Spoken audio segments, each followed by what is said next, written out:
भौजी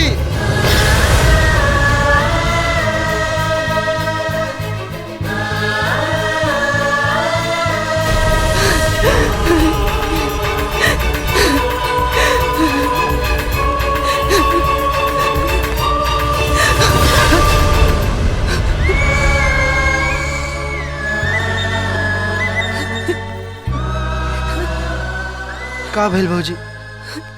अपना देवर के गले न लगेबू? ना राहुल, हमनी के बीच के दायरा दीवार बन गई बा, जेकरा के रंगल हमरा बस की बात नहीं खे। ये तू ना तोरा मन के भीतर के डर बोला था और अपने के साहस देख के ही अपने के देवर बने के दिल के ले रहे। चली चली अब घर चली। तूफान हवा के झोंका बन के निकल गई बा। घर? कवन घर? वो घर जेकरा के मंदिर समझ के हम पूजा कैली और वह मंदिर के देवता हमरा पे लांछन लगा के हमरा के घर से बाहर कर दिले। वह घर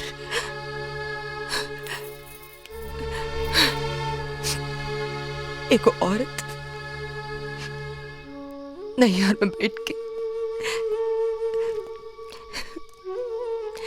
ससुराल के सपना देखत दिया। हम वही सपना के साकार करे खातिर आइल बनी।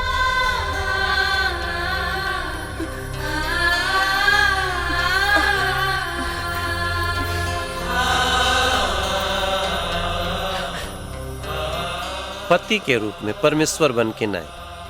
अब या तो हमरा के मुजरिम समझ के सजा दे दा, नहीं तो पति समझ के माफ कर दो। भूल हमार होके चाहे तोहार, मर्यादा के एगो सीमा होला और वही सीमा के तहत पत्नी अर्धांगिनी कहल जाले। पति के आधा अंग और अपने आधा अंग के काटे के गलती कोनो मूर्ख ही कर सकेला।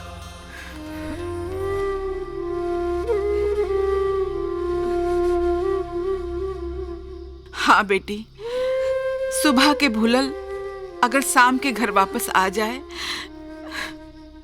तो ओकरा के भूलल ना कहल जाला। जा अपन घर संभाला, जा बेटी। हाँ बेटी। हम तोहरा के चले के नहीं कहब और न तो तोहरा के यहाँ रहे खातिर हम आज्ञा दे सकिला। बाकी तोहार जैसन फैसला। सिंदूर के सम्मान ही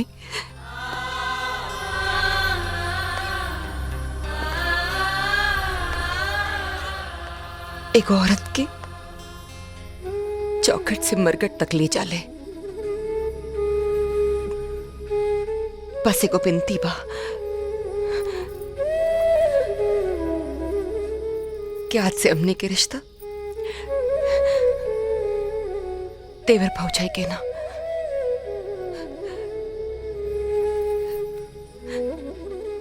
बल्कि माई बेटा के रही।